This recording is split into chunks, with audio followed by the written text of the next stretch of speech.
যেন বাড়িতে মাছের সমাহার হয়েছিল। বাজার থেকে এত রকমের মাছ এনেছিল। চলো দেখাই কি কি মাছ এনেছিল। এনেছিল কাঁকড়া, যেটা পেঁয়াজ রসুন দিয়ে ঝাল করেছিলাম। পায়রা তেলে মাছ, যেটা পেঁয়াজ ফোড়ন দিয়ে সর্ষে বাটা দিয়ে ঝাল করেছিলাম।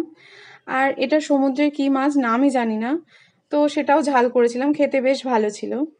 আর ছিল তেলাপিয়া মাছ, যেটা লম্বা করে বোটা সমেত বেগুন কেটে ঝাল করেছিলাম। আর ছিল কুচো চিংড়ি এনেছিল, যেটা পেঁয়াজ কুচিয়ে লঙ্কা কুচিয়ে বড়া করেছিলাম। আর ইলিশ মাছটাও ঝাল করেছিলাম, খেতে ভালোই হয়েছিল।